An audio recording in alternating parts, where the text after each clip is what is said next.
now suddenly wants Khumalo to work with him. So it was just a strange call.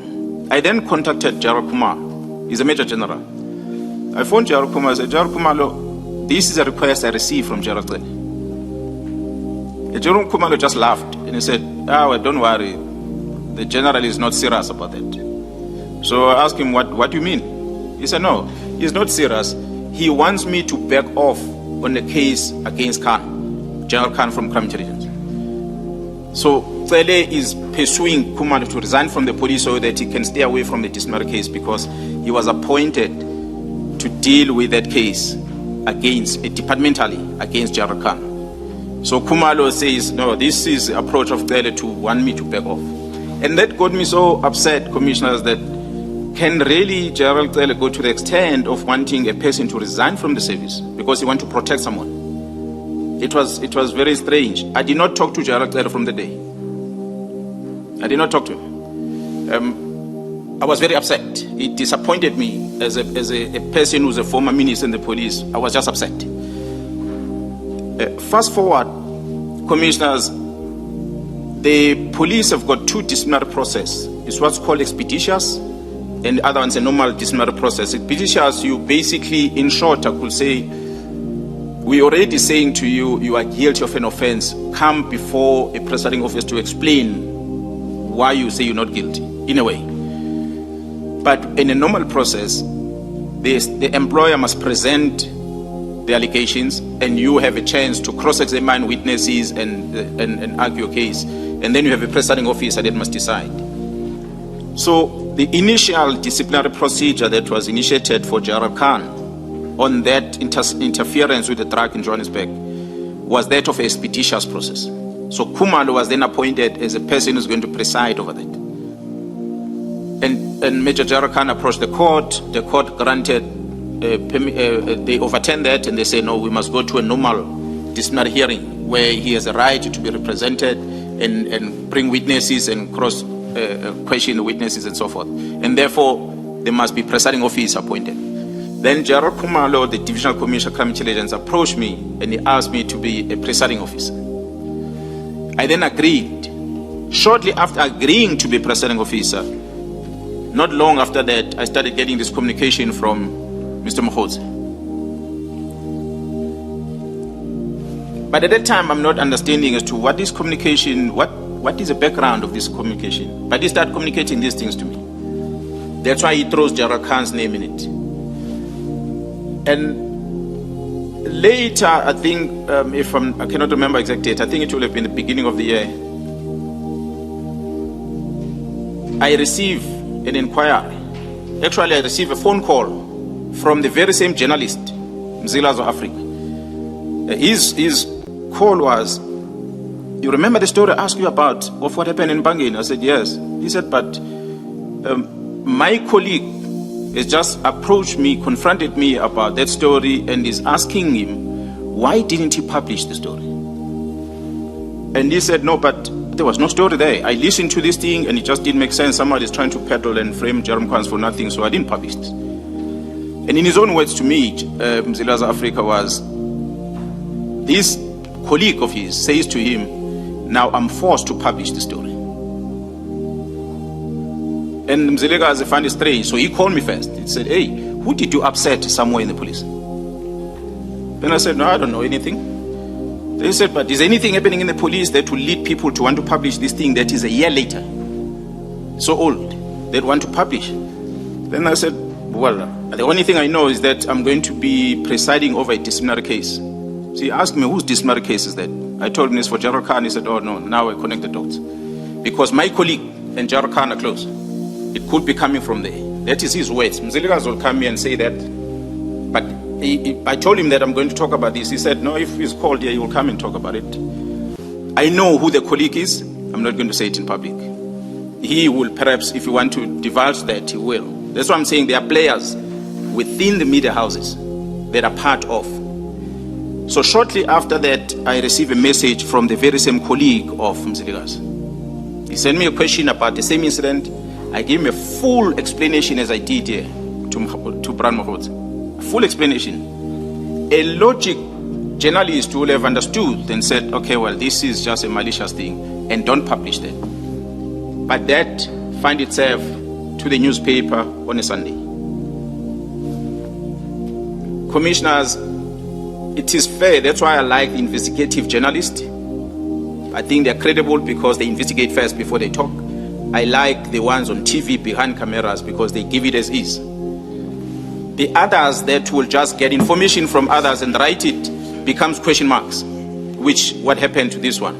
And which Sunday publication was there? I know the name of the journalist. I cannot remember exactly the Sunday, the paper. I don't want to, I might end up being sued if I mention the wrong name here. But I know the name of the journalist, so I can give you the name of the journalist. You said you are not divulging it. Yeah, I'll give you the name of the journalist. You'll write, and you'll see the trend throughout, up to now. It's the same journalist that is part of the squad. Well, there are others that are linked with him, but he's the main one. So the story goes out, commissioners, to the newspaper. It's an allegation that was made by Mohotsi, that someone wants to open a case against me. Now, in the newspaper is my full picture there, and the big heading, allegations against Jerome Kwano defeating, and they write a story of what happened. They, of course, write my response. But the problem is, it is my face there, not the complainant. It's my face that is there.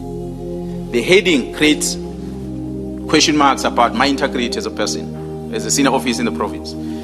They put my full response on the paper.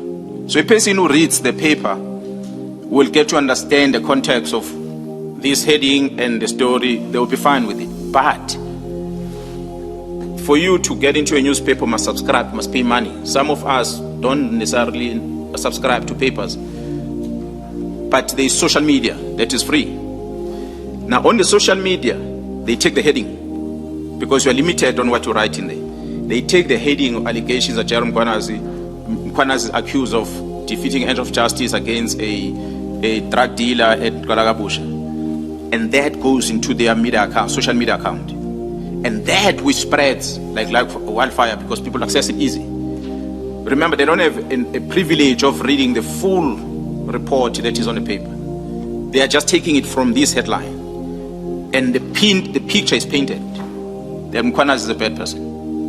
And they're achieving what they want. So I took it as a pressure for me to back off from the case that I was going to preside over of Gerald Khan. How do I prove that? Is because Gerald Khan's lawyers, they even wrote to me on emails and said, there's these things about you on the media, so we are in doubt of your independence in dealing with Khan. They wrote to me that, and that's what they said on email. So that's when I deducted that, the pressure was for me to back off on this disciplinary case. So what Khumalo told me that they were wanting him to resign because they wanted him to back off on the case. So why will they go all out to try and get us to back off on the case against Gerald Khan? I'm an independent person. Yes, I know Gerald Khumalo is my colleague, but I'm not going to go and go with what Khumalo perhaps might want to do in dealing with Khan. Mine is to follow the policy and the law. So we arrive in a dismissal. You simply responded to the journalist's questions, and you did not engage the journalist on what Africa had said, which was that this journalist was saying they were under pressure to publish the story. You did not engage the journalist on that. No, I didn't engage the journalist, Commissioner. I only gave a full response on the question he asked me. Gave a full response. He took that response as is to the paper. But the problem is, my photo and everything is there. So the damage is going to be there either way. Whether I'm responding, but my face is already on the paper. And on the social media account, that short summary of it, it's the one that is trending. Not the full response that I provided. It's not there on social media. So, which means they achieved what they wanted. Paying me a bad person. And you can Google, you'll find me protecting criminals, drug dealers of Kalagabusha. It's there. Which pains those captions usually attract me to stories but when I scroll down, I can't read because it requires that I be a subscriber. Subscribe. Which most of the time I'm not. The same as me, Commissioner. Majority of the people in the country, they don't necessarily subscribe to papers, but they rely on that first caption and makes a story. Maybe 2 days later, they put a full story when it's old. Then you can read it without having to pay. But it's all news by then. So, and I could see that the whole idea was just, let's tarnish this man's image. And that's all. So that's what they did. They created a doubt. So fast forward, the disciplinary case comes. And I believe I was fair to Gerald Khan. Despite the allegations that came from IPID, I still protected his rights. I allowed him to bring his lawyers in there. I sat and I listened to the evidence that was provided. The very same Gerald Kumalo that was asked to resign was representing the employer. Gerald Khan had his legal team, and there were witnesses that were brought to come and testify. I could not find a single wrong that Gerald Khan has done. In actual fact, I even said there in my own words that the SAPS owes Gerald Khan for what he did, because Gerald Khan stopped police officers that came to collect drugs under the person who was the head of traffic Gauteng. They came to collect a consignment of drugs from the truck that arrived in Germiston. And they wanted to get drugs from there. And the people that are owning the truck company, they said, no, you're not going to take these drugs, search this truck from here, follow it to the final destination, what is in Eratin, which is a West Rand. So 2 police officers, one Johannesburg traffic, and one captain from Zongezizwe, they followed the truck until it arrived at Eratin.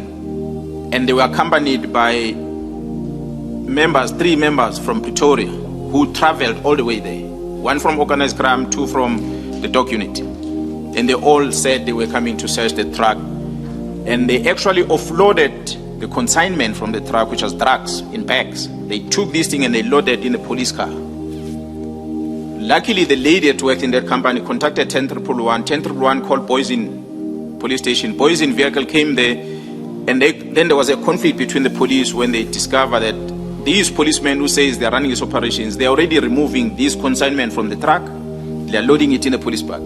So this policeman asked, but this is a crime scene. Why are you taking this thing from here to here? If you're saying it's drugs, we have not even opened the bags. How do you know? If it is drugs indeed, why do you load them in a bag? And this one said, no, we're taking them to Zongezizwe. And this one said, but this is Boysen area. Why do you take this thing to Zongezizwe? It's found here. It's a crime scene. Get LCRC and everyone to deal with it. Then there was a conflict between police at the time, and that police member who was present there took the police vehicle, and he blocked this police car that was already loaded with drugs. He blocked it so that it doesn't move. And that's what allowed the other police officers to phone General Khan and say, there are members that claim to be from crime intelligence, they come and intervene. So he traveled all the way, he arrived almost 2 hours later. And he put a stop from these drugs to be stolen. He phoned DPCI, he phoned the local provincial crime intelligence. They came and took over the scene and he left. But it was then strange as to how do you blame Khan for that? Because he stopped the people that wanted to steal drugs. He stopped it. So he was in a good space at the time, so I couldn't fault him. But that, Commissioners, doesn't take away the fact that Mohote says Khan will brief me about secret information that was discussed in the presentation. So while I'm having this belief that Khan is got to do with leaking of the information in there, perhaps according to Mkhotsi, but on the disciplinary part where Khan was accused of drugs, he did not do anything wrong. So if I had that bad intention against Khan, I would have dismissed him.